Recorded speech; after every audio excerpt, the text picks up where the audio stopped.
오늘 나누고 싶은 것은 이제 성막을 통해서 예배하는 것, 그리고 하나님이 이 시즌에 진짜 요구하는 예배가 뭔지를 좀 보려고 합니다. 먼저 우리가 성막을 우리 전사님도 많이 보여주고 많이 보았지만 오늘 성막에 대해서 다시 한번 얘기를 하기 전에, 여러분 출애굽기가 원래 이번 주 출애굽기를 한번 읽어보려는데 깜빡이져서 잘못하고 오늘 요한복음을 한 것 같은데, 출애굽기를 보면 출애굽기에는 여러분 출애굽기가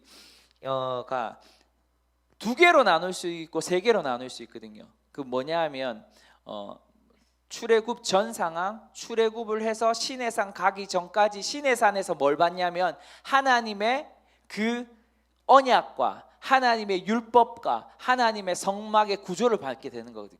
그게 제가 알기로는 20장에서 24장까지가 그 얘기, 40장, 20장에서부터 19장에서부터 40장까지가 그 얘기입니다. 성막에 관한 그 하나님의 시온의 그 시온산에서부터 오는 그 계시. 근데 그 중에 20장에서 24장까지는 하나님 첫 번째 산에 모세가 올라가서 율법과 십계명과 율법을 받고, 그 다음에 25장부터 31장까지가 뭐냐면 성막에 대한 그림, 하나님이 성막을 만들어라고 말하는 그 그림을 이제 하시거든요.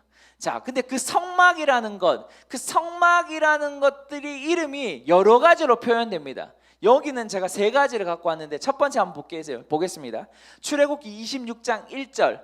자, 성막이 뭐냐라는 걸 좀 이제 먼저 보려고 그러는데 한번 읽어보겠습니다. 시작. 또한 너는 성막을 만들어라. 이 성막이라는 것은 미시칸이라는 히브리어를 쓰는데, 이 단어가 뜻이 뭐냐면 거주지, 주택. 그러니까 뭐냐 하면 거하는 곳이 되는 거예요. 누가 거해요? 성막에 하나님. 그 굉장히 중요한 겁니다. 잘 기억해 놓으셔야 돼요. 마지막에 왜 이 말을 하는지 중요합니다. 자, 두 번째는 출애굽기 27장 21절 같이 읽겠습니다. 시작. 아론과 그의 아들들은 증거궤 앞에 휘장 바깥 해막에서 저녁부터 아침까지 여호와 앞에 등불을 켜 놓아야 한다. 여기서는 성막이라는 이름을 쓰지 않고 해막이라는 이름을 쓰거든요. 이 해막이라는 말이 히브리어로 오헬 모에트라는 단어를 씁니다. 이 두 단어가 붙었어요. 자, 이 의미가 뭐냐면 만나다라는 만남의 장소. 여러분, 우리가 유명한 그 휴게소가 있죠. 어디죠? 만남의 강장. 예, 저기 경기도 쪽에 맞나요? 서울 쪽에 그 만남의 강장. 거기서 모든 사람들이 만나잖아요. 그것처럼 누가 만나는 장소예요? 하나님과 인간이 만나는 장소가 바로 해막이다라는 의미가 있는 거예요. 자, 마지막으로 우리 여기 이제 보도록 하겠습니다. 자, 읽겠습니다. 이게 뭐죠? 이게 제 성경 구절이 레위기 21장 12절 말씀인데 같이 읽을게요. 시작. 또한 그는 자기 하나님의 성소를 떠나거나 더럽혀서도 안 된다. 이 성소 미크다시라는 표현, 히브리어를 쓰는데 이게 뭐냐면 거룩한, 성스러운.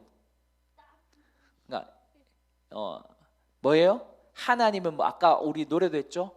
거룩하대요. 거룩한 것은 다른 게 아니라 구별된다라는, 성스럽고 성스럽지 않는 것. 그러니까 하나님이 거하는 장소가 어때요? 성스러운 장소인 것이죠. 그래서 여기에 성막, 해막, 성소라는 이런 표현들을 공통적으로 사용하고 있는 것이죠. 자, 그러면 우리가 구조를 한번 볼게요. 자, 모세가 하나님으로부터 성막, 해막, 성소의 계시를 받습니다. 그래, 주물러줘도 됩니다. 예, 계시를 받는데, 자, 어떻게 계시를 받는지 여러분, 제가 이 성막에 대한 구조 하나하나를 보는 게 아니면 예배의 관점으로 보기 위해서 이것이 무엇다, 뭘로 쌓였다, 이런 재료들은 우리가 나중에 성소에 대한 공부, 성막에 대한 공부를 좀 할 수 있는 시간이 있으면 그때 해드리고, 아무튼 제가 대충 예배를 위해서 이걸 설명해 드린 걸로 이해하셨으면 좋겠습니다. 자, 먼저 성막의 구조는 이렇습니다. 그림 한번 볼게요. 자, 이렇습니다. 자, 높이가, 자, 먼저 높이를 얘기하는 게 아니라 이렇게 성막의 구조가 이렇게 갑자기 단어가 생각이 안 납니다. 이렇게 성소로 있고 바깥들이 있고 그 다음에 바깥들 주위에 이렇게 천으로 세마포로 이렇게 둘러쌌습니다. 근데 벽은 세마포지만 여러분 중요한 것은 문은 뭐예요? 문 청색, 자색, 홍색, 백색으로 짜여져 있습니다. 근데 이 문이 어디 문과 같을까요? 성막의 문, 성소로 들어가는 문과 휘장의 것이 일치합니다. 그러니까 그것도 뭘로 백색, 백색, 청색, 홍색, 자색으로 이렇게 짜여져 있는 거예요. 그러니까 동일한 겁니다. 문은. 근데 문이 어디서부터 어디로 들어갈까요? 동쪽에서부터 지금 여기 남쪽으로 보이는데 사실은 동쪽으로 열려 있습니다. 그리고 동쪽으로 한 개만 열려 있어요. 나중에 이건 성막 공부할 때 설명할 수밖에 없는 거지만 그래도 이 의미는 알죠. 왜 한쪽으로만 있어요? 왜 한쪽으로만 돼 있을까요?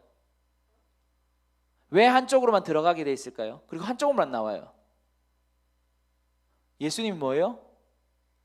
오직 예수님 뭐라 그래요? 예수님 뭐라 그래요? 오직 구원의 문이 누구예요? 예수 그리스도잖아요. 그걸 예표하는 거라고요. 그리고 동쪽에 뭐가 떠요? 해가 뜨잖아요. 그래서 동쪽에서부터 이제 들어가는 거라고요. 자, 들어가요. 들어가면 첫 번째 뭐가 보여요? 여기에 바깥들이 있어요. 들어가자마자 바깥들이 있어요. 그리고 바깥들이 그 다음 그 장면 보여주세요. 네. 바깥들이 있는데 그 바깥들에 첫 번째 가장 큰 기구가 있죠. 그게 뭐예요? 번제단. 번제단이 있고 그 번제단은 우리가 알죠? 제사를 드리는 것. 짐승을 잡아서 드리기도 하고 곡식을 드리기도 하는 그 제단. 이 제단은 뭐와 연결되어 있어요? 죄와 연결되어 있는 것이죠. 그리고 이제 그 다음에는 뭐가 있어요? 물두멍이 있습니다. 물두멍. 이 물두멍이 뭐와 연결되어 있을까요? 이것도 죄와 연결되어 있어요. 물두멍은 뭐예요? 제사장들이 성소로 들어가기 위해 항상 뭐래요? 손과 발을 씻는 것이 바로 이 물두멍의 역할입니다. 자, 구원의 문으로 들어갔어요. 문은 동쪽으로 들어갔어요. 그리고 제단이 있고 그 다음에 물두멍이 있고 그 다음에 이제 성소로 들어가게 돼요. 성소는 누구부터 들어가 있어요? 제사장만 들어갈 수 있는 것이죠. 자, 제사장들이 일반 사람 못 들어갑니다. 예, 아시죠? 자, 제사장이 들어가요. 그럼 제사장이 들어가면 오른쪽에 뭐가 있을까요? 자, 진설병이라고도 하고 임재의 떡이라고도 말합니다. 그 떡이 누룩을 넣지 않는 떡이 6개 총 12개 있습니다. 12지파를 의미하는 것이죠. 그리고 하나님의 말씀을 의미하기도 합니다. 자, 그리고 왼쪽에 뭐가 있을까요? 그 다음 장면을 좀 보여주세요. 화면으로도 좀 보여주시면 네, 자, 보이시죠? 등대가 있어요. 7등대, 7영이라고 표현하죠. 여러분 한번 생각해봐요. 이 공간 안에 전기가 들어올까요? 안 들어올까요? 안 들어오죠. 그러면 유일한 불빛은 뭘까요? 바로 등대인 거예요. 등대를 그 안에 비춰주죠. 그리고 정면으로 뭐가 있어요? 분향단이 있습니다. 향을 드리는. 그러면 그 향이 연기가 자욱하게 되죠. 그곳이. 여기까지는 매일 들어갑니다. 제사장들이. 중요한 것은 그 다음 지성소가 있어요. 지성소에는 뭐가 있어요? 법궤가 있어요. 법궤는 누구만 들어가요? 1년에 한 번 대제사장만이 들어갈 수 있습니다. 자, 법궤 구조, 법궤 모양 이렇습니다. 자, 뭔가 이상한 것 같지만 이게 지금 왜 잘 표현했냐면 여기 두 수랍이 있죠. 두 수랍이 마주보고 있어요. 근데 이 마주보고 있는데 어디를 봐요? 밑에를 봐요. 여러분 이것이 뭐냐면 이게 뭐냐면 속죄소입니다. 뚜껑입니다. 뚜껑 일명. 뭐의 뚜껑? 법궤의 뚜껑. 이 법궤가 뚜껑을 열면 뭐가 있어요? 만나, 아론의 쌍난 지팡이, 십계명이 있는 거예요. 근데 주님이 왜 이 법궤 또는 언약궤라고 하거든요. 이 언약궤를 왜 갖다 놨을까요? 이것이 의미가 뭐죠? 하나님의 임재의 상징. 근데 거기서 멈추지 않습니다. 성경에 뭐라고 말하는지 한번 봅시다. 제가 찾아놨을 거예요. 자, 그 다음 한번 봅시다. 아니요, 없나요? 출애굽기. 자, 출애굽기 25장.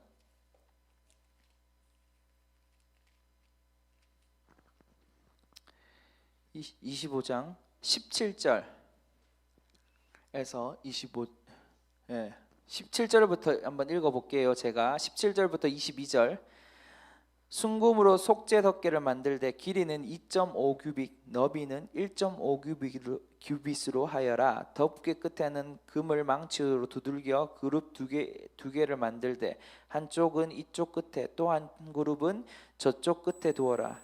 곧 그룹을 덮개 양 끝에 두고 덮개와 한 덩어리로 만들어라. 그룹은 날개로 위로 펼쳐져 있어 날개로 덮개를 가리게 하고 둘이 서로 얼굴을 마주하되 덮개를 바라보게 하여라. 덮개를 개 위에 덮고 내가 내게 줄 증거판을 개 속에 넣어 두어라. 자, 여기서 중요해요. 같이 읽읍시다. 시작. 거기에서 너와 증거계 위에 있는 두 그룹 사이의 덮개 위에 내가 이스라엘 자손을 위해 내게 준 계명에 대해 내가 모든 것을 너와 말할 것이다. 아멘. 자, 회막, 성막, 그 다음에 뭐였죠? 성소. 그 뜻이 뭐예요? 자, 하나님이 거하는 곳, 그 다음에 하나님의 만나는 장소, 그 다음에 거룩한 곳. 자, 왜 제가 아까 그림을 다시 보면 이 그림을 딱 갖고 왔을까요? 근데 하나님이 여기 뭐라고 말해요? 내가 너와 만날 것. 아까 그 의미가 뭐라 했어요? 여기 해막이라고 그랬잖아요. 해막. 내가 너와 만날 곳. 근데 어디 말이에요? 증거계 위에 놓여 있는 두 그룹 사이 덮개 위에서. 자, 봅시다. 위에 그림. PPT. 위에 그림 위에 아까 벗개 어디서 벗개 사진. 여기에 뭔가 불빛이 딱 나죠. 이 불빛은 이 불빛이 아닙니다.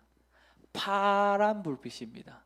이걸 뭐라고 말하고 하냐면 쉐카이나의 영광이라고 말합니다. 이곳이 바로 해막이고 이곳이 바로 성소고 이곳이 바로 성막인 겁니다. 주님이 거하시는, 주님이 보좌 삼아 계시는 곳. 이곳에서 얼굴과 얼굴을 마주하고 있는 거예요. 그런데 누가 1년에 한 번 대제사장이. 자, 이해가 되시겠어요? 자, 그래서 사람들이 이렇게 얘기해요. 자, 전체 성막의 구조를 다시 한번 보여주세요. 제가 지난번에 한번 얘기를 했어요. 예배를 드릴 때 찬양 인도의 콘티를 짜든지 뭘 할 때든 사람들이 이렇게 이 문을 통과해요. 이 문을 통과할 때 시편의 말씀이 기억하죠. 뭐예요? 감사함으로 그 문에 들어간다라는 말이에요. 여러분, 그래서 제가 지난번에 여러분이 여기 올 때 이미도 여러분 마음 안에 감사함이 풀어져야 되는 거예요. 자, 이해가 되실까요? 여러분이 이 문을 들어서기 전부터 여러분 사실 교회 예배당 문지방에 들어설 때부터 여러분 안에는 감사함으로 그 문에 들어가야 되는 거예요. 여러분, 그 감사함으로 그 문에 들어가는 것이 뭐냐 하면 여러분 그 레위인들이 예를 들어서 찬양, 좀 이따 우리가 다윗의 장막에 대한 이야기들을 하겠지만 찬양을 할 때 찬양 팀들이 바뀐단 말이에요. 이때 여러분 예루살렘 성전은 언덕 위에 있었거든요. 기브와 산당에 성전은 산당에 지어졌지만 아무튼 예루살렘 다윗성은 그 예루살렘의 이 지대가 이렇게 산이 아니라 이렇게 언덕바지 쪽에 있단 말이에요. 정확한 거. 그러면 올라가면서 노래를 부르는데 무슨 노래를 부르냐? 바로 이 노래를 부르는 거예요. 아까 말했던 시편에 감사함으로 그 문에 들어가며 이렇게 들어온다고요. 이해가 되실까요? 제 말이? 그러면서 뭐예요? 이 바깥들에서 처음 번제를 보죠. 그래서 예전에 찬양 인도하신 분들이나 이렇게 할 때 무엇을 이 단계가 지난번에 얘기했던 찬양, 보혈 이런 것들의 단계라고 말해요. 왜? 여기서 죄를 씻고 여기서 또 제사장이 뭐예요? 손과 발을 또 씻고. 할렐루야. 이해가 되실까요? 자, 그리고 찬양의 단계를 지나면 뭐가 있어요? 오직 하나님의 뭐가 있어요? 그 성령의 불빛으로만 움직일 수 있는 거잖아요. 여기서는 내 눈으로는 될 수 있는 게 아니에요. 성령의 불빛 조명하심 아래서 말씀도 있고 하나님의 중보도 있는 거거든요. 그래서 이 단계를 뭐라고 말하냐면 경배의 단계라고, 월십이라고 말을 하는 거예요. 근데 이 단계까지는 하나님의 은사도 맛볼 수 있고 하나님의 어떤 부분, 작은 부분을 맛볼 수 있지만 이것이 하나님의 얼굴은 아니라고요. 기억하세요. 이것도 중요한 부분이 있어요. 여러분, 어떤 분들은 감사함으로 그 문이 들어오지도 못하고 집으로 갈 때가 있고, 어떤 분은 찬양하는 그곳에만 보혈의 은혜, 하나님의 은혜만 맛보고 돌아가는 사람들이 있고, 어떤 사람은 뭐예요? 경배는 해요. 하나님의 뭔가 은혜는 맛본 것 같아. 눈물은 조금 흘리는 것 같아. 그거는 전혀 사실이, 눈물 흘리는 것은 경배의 단계는 아닙니다. 정말 지난번에 얘기했죠. 경배는 엎드리는, 하나님이, 여러분, 모세가 하나님의 성품, 자신의 성품을 외쳤을 때 그가 엎드려서 하나님의 거룩함을 노래하게 되잖아요. 그거와 같은 것, 그것이, 그 수준이 바로 경배의 단계거든요. 그 경배의 단계에는 뭐가 없어요. 아직도 하나님의 얼굴이 없는 거예요. 그러면 지성소인 영광의 단계에 갔을 때만 하나님의 그 쉐카이나의 영광, 바로 얼굴과 얼굴을 대면할 수 볼 수 있다는 거죠. 이렇게 설명을 했습니다, 사실은. 그래서 감사의 단계, 찬양의 단계, 경배의 단계, 영광의 단계, 이런 식으로 많은 찬양 사역자든 예배를 강의하신 분들이 이렇게 얘기를 해요. 그런데 우리는 이제 성막에 있는 그림 가운데 예배하지 않습니다. 법궤는 굉장히 기억해 놓으세요. 법궤, 하나님의 집, 하나님의 만나는 장소, 아까 말했던 뭐죠? 마지막으로 거룩한 곳, 그곳. 자, 다윗의 장막을 한번 보겠습니다. 자, 성막을 하고 성전을 해야 되는데, 성전도 이 구조 속에서 제사를 드리고 하게 됩니다. 그래서 조금 나중에 한번 성막 얘기할 때 성전도 다룰 수 있으면 다루겠지만 그 구조가 조금 달라지는 것이 있어요. 아름다웠죠, 솔로몬 성전은. 근데 하나님이, 우리가 지난번에도 한번 이 얘기를 했을 건데 성경을 한번 찾아볼게요.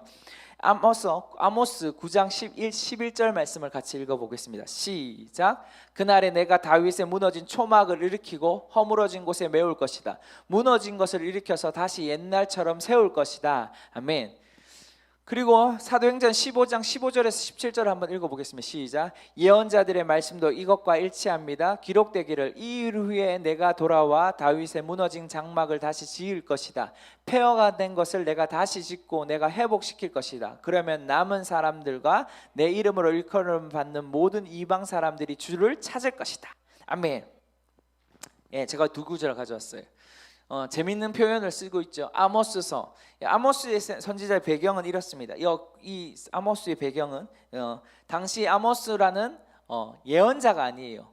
그는 뭐냐면 목동이었고 그는 돌무화과 나무를 재배하는 농부였다라고 얘기해요.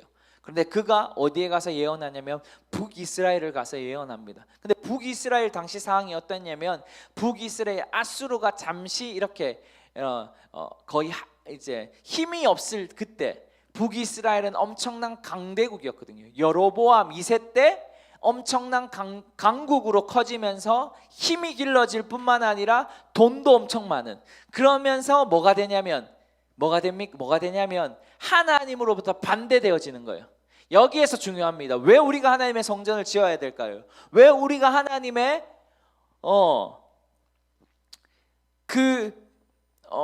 하나님의 성품을 계속해서 길러내고 하나님을 아는 것, 그것을 멈추면 안 될까요? 바로 이 북이스라엘과 같은 거예요.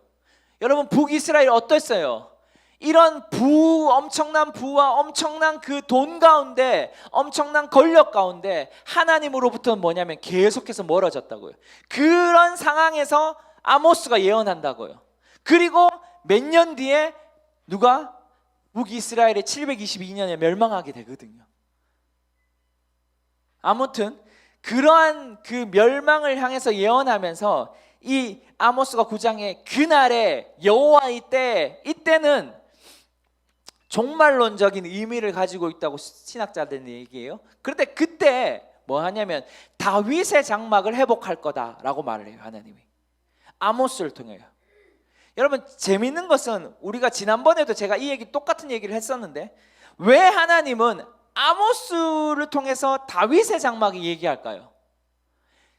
아까 말했던 모세의 성막은 하나님으로 모신의 산에서 하나님으로부터 계시를 받아서 하늘의 모형을 가지고 지금 하나님의 성막을 지은 거거든요.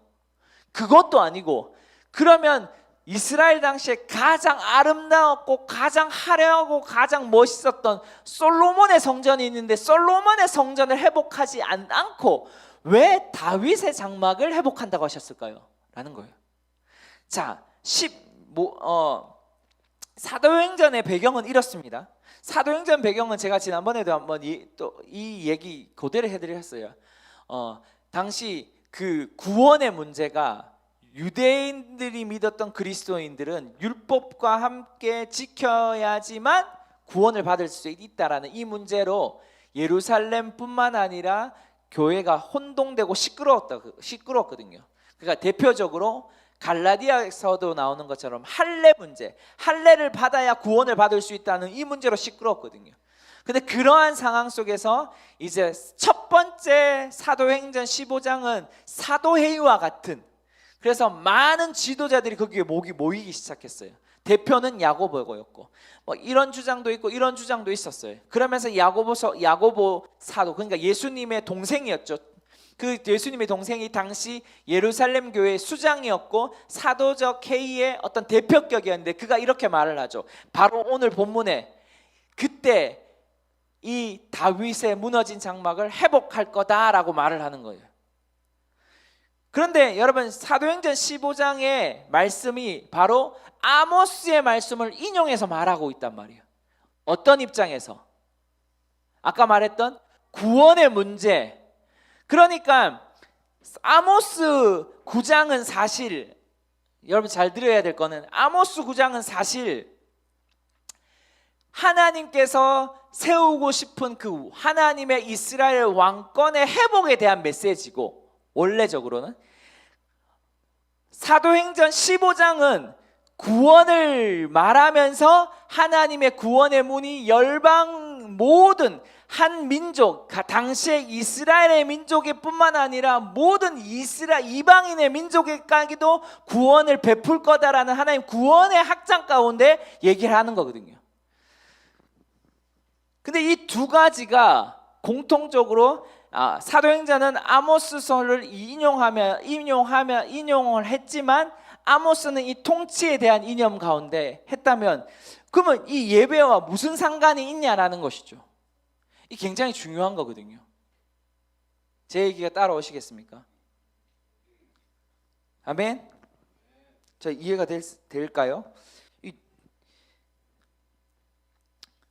그래서 어떤 학자들, 어떤 목사님들이 야, 이것은 다윗의 장막과 상관이 없는 거야. 단지 이스라엘의 회복이고 그것을 이스라엘의 통치 회복인데 그것을 예수님이 회복하셔서 당시의 사도행전 회의에서 야고보가 설명했던 것뿐이잖아. 그래서 이미 성취된 거야 라고 표현해요. 그런데 여러분, 다윗의 장막은 우리의 세대 주님이 오실 때까지 계속 회복해야 된다라고 저는 믿습니다. 이스라엘의 통치가 예수님을 통해서 이미 임했죠. 그래서 구원이 이스라엘뿐만 아니라 모든 이방인까지도 구원의 역사가 베풀게 됐죠. 제 얘기 따라오죠. 중요한 겁니다. 그런데 왜 다윗의 장막을 회복해야 된다고 말을 하냐? 그 다윗의 장막의 모습을 먼저 얘기하면서 얘기를 해보려고 해요. 자, 다윗의 장막은 여기에 왼쪽의 그림은 사실은 그냥 초막절에 이스라엘 백성들이 그 강야 생활을 기억하면서 자기들이 실제적으로 그 강야의 그 하나님의 은혜를 기억하면서 이제 장막을 하나 쳐서 저기서 며칠간을 지내는 거예요. 이제 그 절기를 지키는 거거든요. 근데 그런 곳에 뭐가 있었냐면 바로 아까 말했던 하나님의 임재의 상징인 법궤가 있었다고요.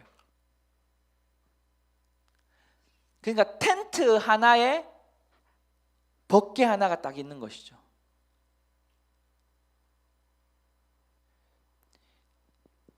성막이 지어지고 그 성막 안에 그것이 막 이동되면서 한날은 블레셋을 빼앗겼다가 그러면서 다시 찾아오고, 그러니까 그걸 찾아와서 어느 한 구석에 있다가 누가 가져와요? 바로 다윗이 가져오잖아요.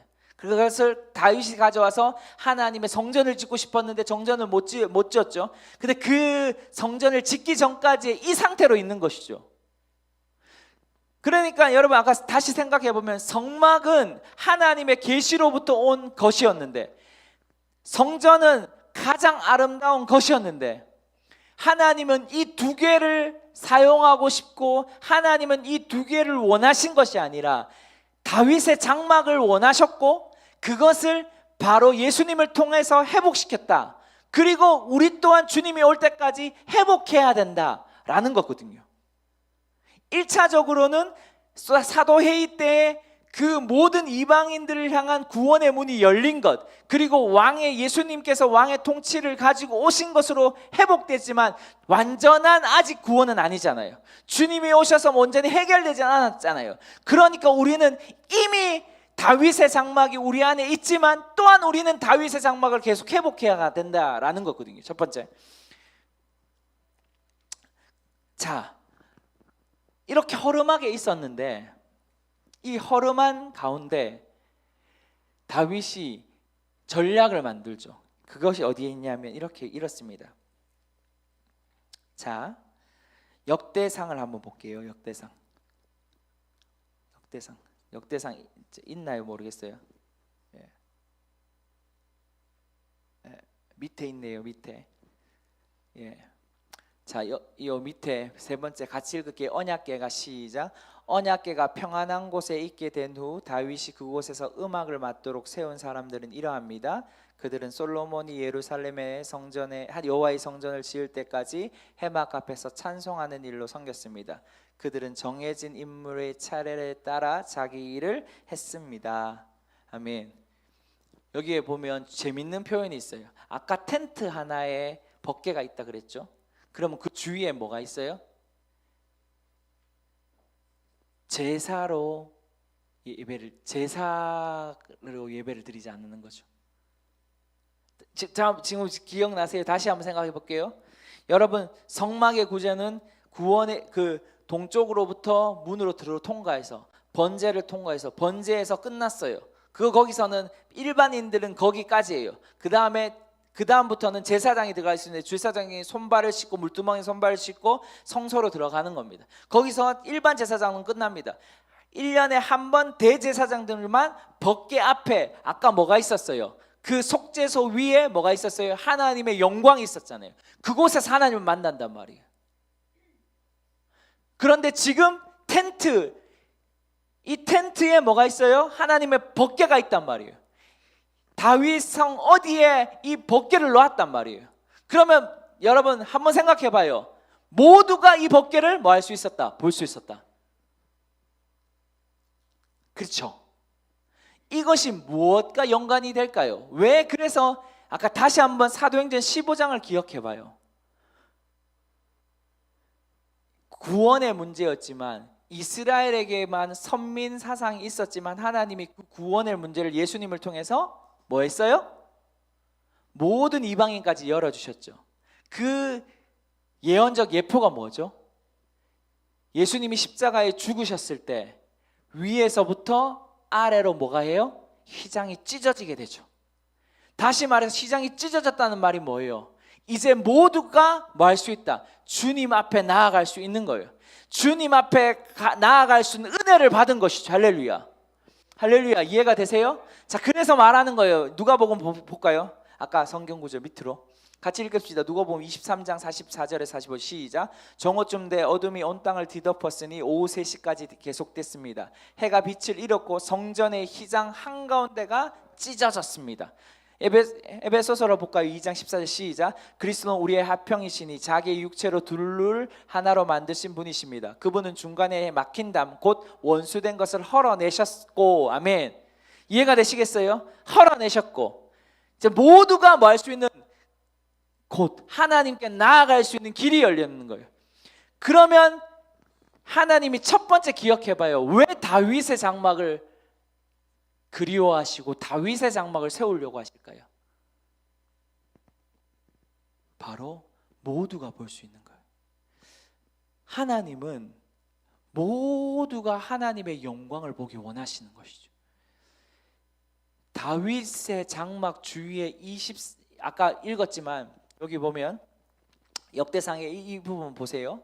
여기 보면 그 다윗의 텐트 한가운데, 벗개 한가운데 주위로 뭐가 있어요?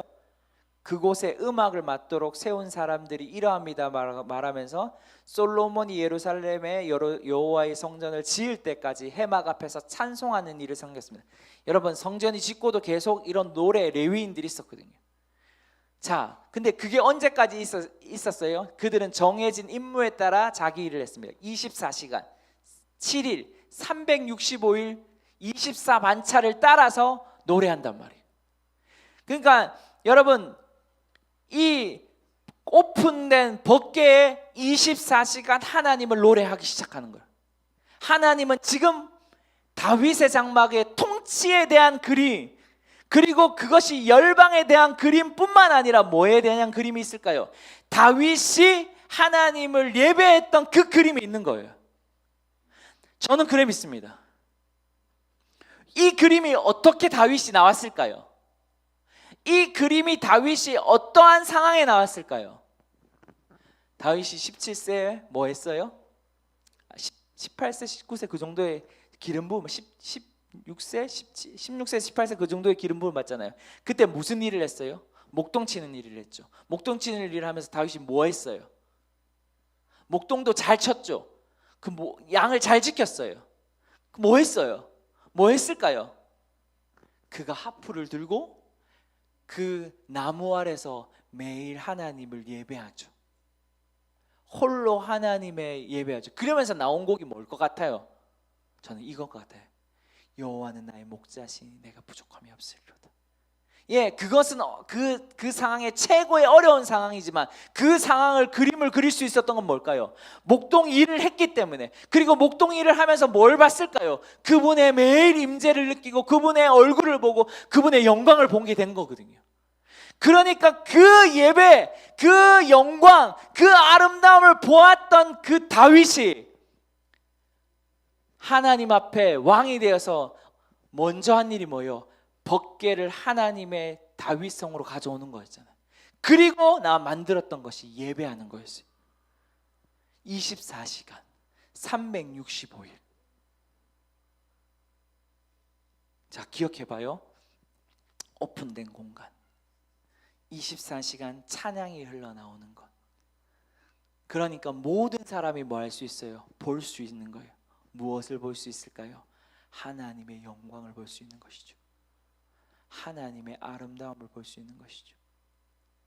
저는 기도의 집을 만들자라는 게 아니에요. 왜 이 시대가, 왜 제가 성막 얘기하면서 다윗의 장막 얘기할까요? 너무 중요한 거거든요. 성막은 뭐가 있어요? 감사함으로 그 문에 들어가요. 찬송으로 이제 지나가요. 경배해요.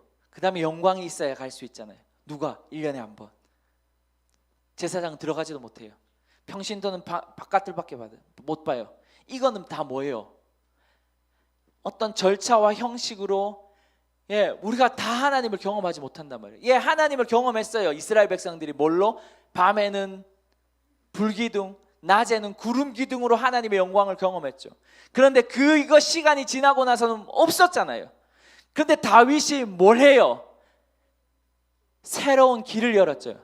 예수님이 휘장을 찢어서 모든 영혼이 구원을 받을 수 있게 했던 것처럼 오늘 이 다윗의 장막 24시간 돌아가는 이 예배를 통하여 어떤 감사가 아니라, 어떤 찬양이 아니라, 어떤 경배가 아니라 그 찬양 한가운데서 하나님을 바로 마저 볼 수 있게 되잖아요.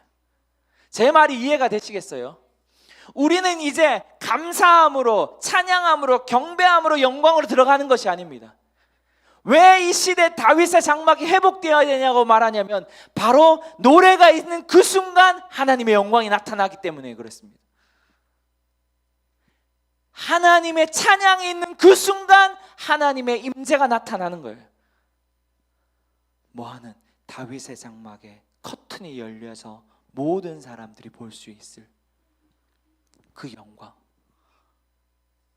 제 얘기가 이해가 되세요? 제 얘기가 이해가 되실까요?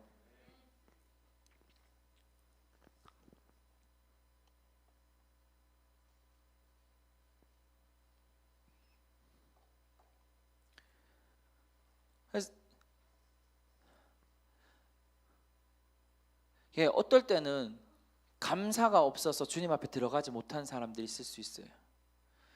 어떤 사람들은 찬양이 없어서 진짜 아까도 말했던 바깥들만 받고 돌아간 사람도 있었겠죠. 어떤 사람은 그냥 주님의 약간의 어떤 느낌만 받고 돌아가는 사람들이 있을 거예요.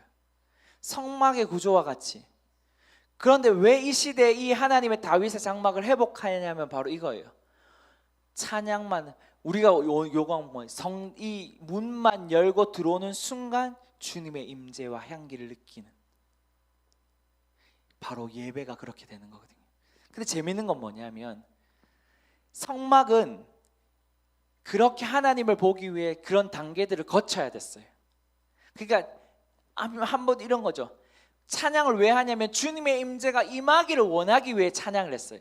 그런데 재밌는 건 뭐냐면 다윗의 장막은 주님의 임재로부터 찬양했어요. 뭐가 다른지 아시겠어요?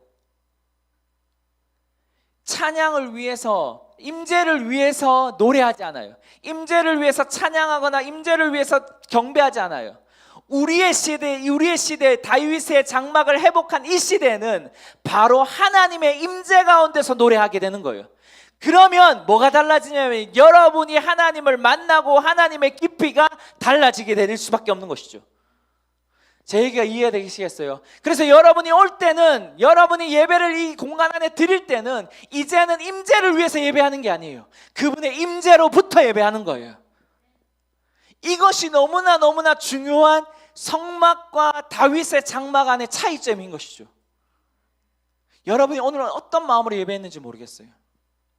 많이 틀려서, 목소리 많이 틀린다면서 이런 마음으로 예배했는지, 아니면 진짜 주님의 임재 안에 흠뻑 적시면서 그 영광 안으로 계속해서 여러분 들어가는지. 재미있는 게 뭐냐면 성막은 쉐카이나의 영광을 보는 것이었어요. 근데 다윗의 장막은 내가 뭐라 그랬죠? 임재로부터 예배하니까 뭐예요? 예수님이 뭐라고 하셨냐면 요한복음 15장에 이렇게 말했어요. 내가 네 안에, 네가 내 안에. 이 말이 정말 중요해요. 우리 전사님이 뭐라고 말하는, 전 그 말을 처음에 이해 못했어요. 우리는 법궤 안으로 들어가야 된다. 근데 요한복음에 예수님이 그 말을 했잖아요. 네가 내 안에, 내가 네 안에. 이 표현인 거예요. 우리가 하나님의 예배를 할 때 그분의 법궤 안에 들어가는 것처럼 주님 안에서 들어갈 때 뭐가 있냐면 십계명이 있고 아론의 쌍난 지팡이가 있고 만나가 있는 거예요. 그 밖에는 하나님의 얼굴, 하나님의 형태만 볼 수 있는 것이죠. 그런데 우리가 그분 안으로 들어가는 순간 그분이 가지고 있었던 권위, 그분이 가지고 있었던 하나님의 약속, 그분이 가지고 있었던 하나님의 말씀이 다 있는 거예요. 이해가 되세요, 제 말이? 우리의 예배의 수준을 주님의 임재 안에서부터 시작할 때 우리는 뭐 하냐면 그분 안으로 들어갈 수 있는 것이죠. 그럴 때 우리가 하나님의 약속과 하나님의 계시와 하나님의 권위로부터 세상 가운데 나갈 때 뭐가 될까요? 당연하죠. 그 하나님의 성품이 풀어지게 되어 있는 거예요. 왜 우리가 지금까지 예배가 재미없었는지 아십니까? 여러분 주님의 임재를 맛보려고 예배했던 거죠. 이제 바꾸셔야 돼요. 임재로부터 예배하고 임재에서부터 예배할 뿐만 아니라 그분의 법궤 안으로 들어가서 그분을 맛봐야 돼요. 그래서 시편에 뭐라고 하면 하나님의 선하심을 맛보아 알지어다 라고 말하는 거예요.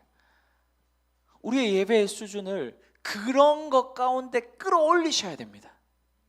거기에 여러분의 사업의 전략이 있는 거예요.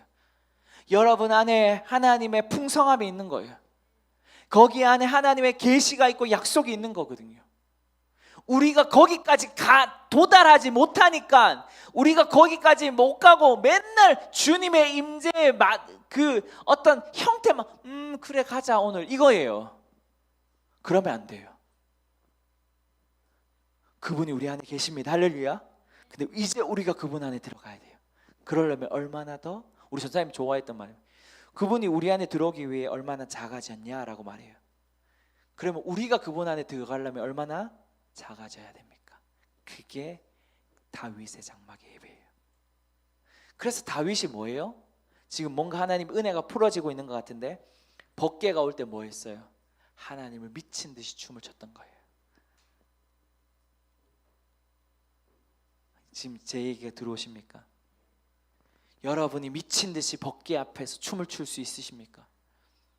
바지가 벗겨져 가지고 밑이 보일 정도로, 그래서 미갈이 뭐라고 그래요? 이 왕이여 채통도 없이 지금 뭐 하는 짓입니까? 라고 말할 그거와 상관없이 우리가 그렇게 하나님보다, 하나님이 내 안에 계신 그분보다 더 작게 예배할 수 있습니까? 그럴 때 여러분, 우리는 우리의 앞에 있는 수많은 이거 걱정, 이런 생각이 뭐하냐면 작아지게 되어 있는 거예요. 왜 여러분이, 나도 그래요. 이번 주에 이 얘기하고 마치고 싶습니다. 이번 주에 돈이 들어와야 되는데 우리 집 돈이 안 들어오는 거예요.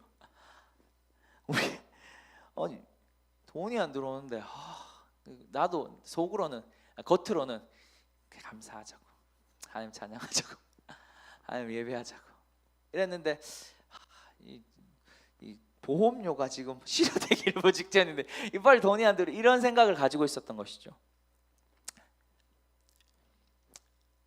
우리가 이런 일들을 많이 겪죠. 근데 재밌는 게 뭐냐면, 내가 그걸 볼 때 뭐냐면 뭘 느꼈냐면, 내가 내 삶에 지금 그게 내 키보다 더 커 보이구나라는 걸 느끼는 거예요. 여러분이 지금 감정적으로 뭐가 안 좋아요? 여러분이 지금 뭔가 환경적으로 뭐가 안 좋아요? 감정이 여러분이 뒤틀어지고 마음이 상하고 뭐 짜증이 납니까? 그러면 지금 뭐냐면 여러분이 보여지는 이 환경이 여러분보다 키가 더 커 있다는 거예요. 다시 말할게요. 우리가 주님 안에서 예배하고, 주님이 우리 안에 있고, 우리가 다윗의 장막의 예배는, 다윗은 그보다 더 작게 예배했어요. 그분보다 더, 우리 안에 계신 그분보다 더 작아져야 되는 거예요. 우리가 뭔가 문제가 커진다라는 건 내가 지금 커지고 있다는 거예요. 제 얘기가 따라오시겠습니까? 그 말은 그분을 예배할 수 있는 마음에 전혀 여유가 없는 거죠. 기도하려고 하는 마음이 전혀 여유가 없는 것이죠. 근데 우리가 바꿔야 되는 거예요. 뭘로? 이 다윗의 장막이 우리 예배했던 그 형태의 모습처럼 그분이 작아진 것보다 더 작은 모습으로 예배할 수 있어야 돼. 내가 그걸 이번 주에 깨달았어요. 그걸 깨달은 순간 돈이 들어오더라고요. 안 들어왔던 돈이 정확한 시간과 정확한 때에 딱 들어왔어요. 진짜.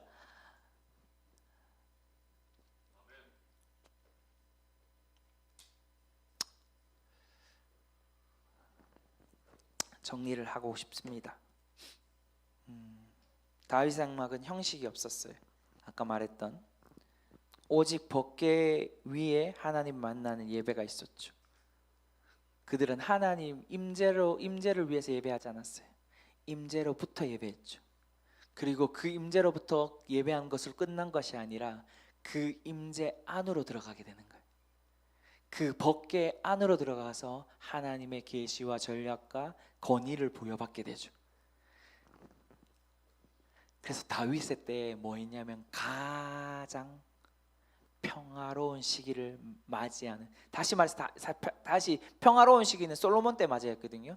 근데 중요한 것은 다윗이 그 모든 것을 만들어 놓은 거예요. 다윗의 왕권이 그 흘러갈 수 있게 길을 만들어 놨어요. 무엇으로부터? 하나님의 임재 안으로부터. 여러분은 법궤 안으로 들어가서 그 하나님의 그 음식을, 하나님의 그 맛을 볼 수 있는 것들을 경험하셔야 돼요. 그것이 다윗의 임재입니다.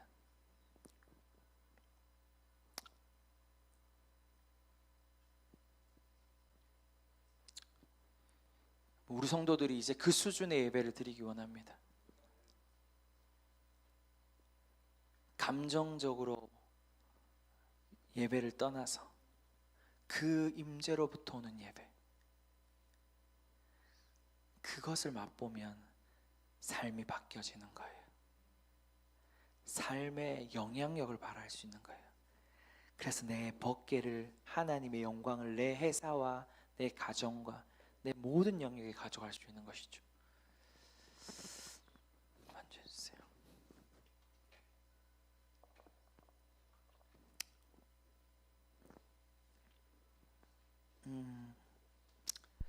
제가 오늘 하려고 했던 부분들이 조금 지나서 우리 난 성막의 예배 구조도 뭐 틀렸다라고 말하고 싶진 않지만 이제 여러분의 그 예배가 업그레이드 되셔야 됩니다.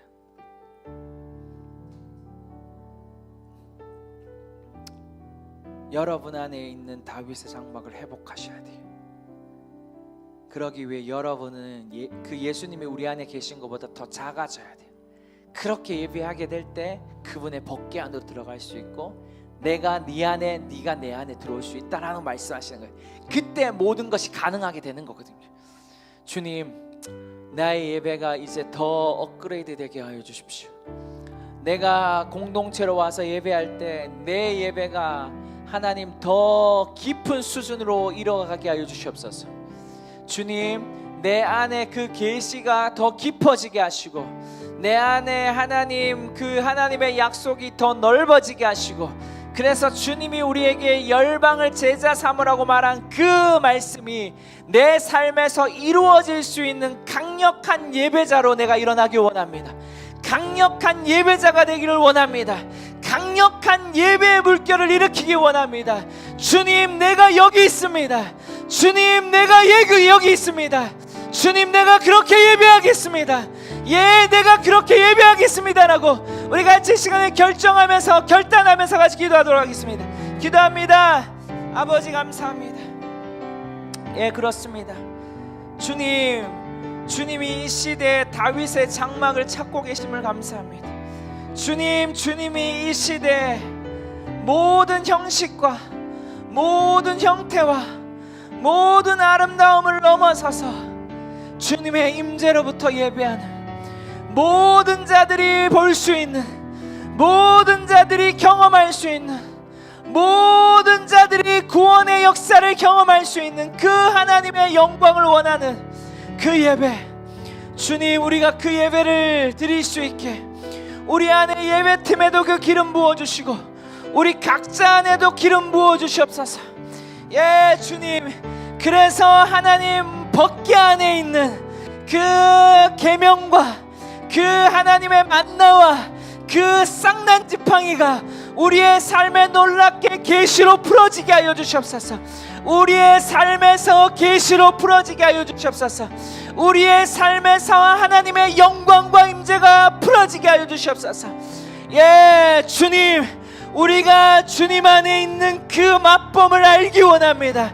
주님의 선하심을 맛보아하는 그 수준의 예배, 하나님의 선하심을 맛보아하는 그 영광의 예배가 우리 안에 풀어질지어다. 우리 안에 풀어질지어다. 여기에 유튜브를 보는 모든 자들, 이 공간 안에 있는 모든 자들에게 풀어질지어다. 오라라라바시라라라바사스카라라바시아카라라바세스키 에라라바바바바바바바시라라라바세스키 오 시라라라바세스키 오 라라라바세스카라라바라라바세스키 오 시라라라바세스카라라바세스키 홀라 카라라라바세스카라라바바바바 오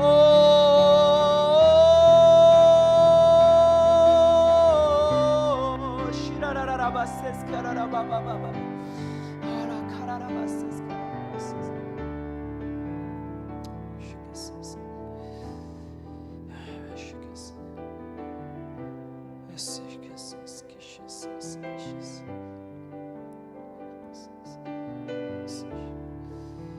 예, 그래서 여러분들이 이제 교회를 오든 유튜브를 보든 우리 전사님이 말했던 그 말이 있죠. 주님, 오늘은 내가 어떻게 예배하기 원하십니까? 그것이 바로 주님의 임재로부터 예배하는 거예요. 주님, 오늘은 내가 어떤 형태로 예배하기 원하십니까? 오늘은 내가 어떻게 두 손을 들까요? 아니면 내가 오늘 수복할까요? 하나님, 오늘 내가 기쁨의 춤을 출까요? 예, 주님. 이제 여러분 예배가 그렇게 바뀌기 원합니다. 그 수준으로 여러분이 끌어올라가기 원합니다.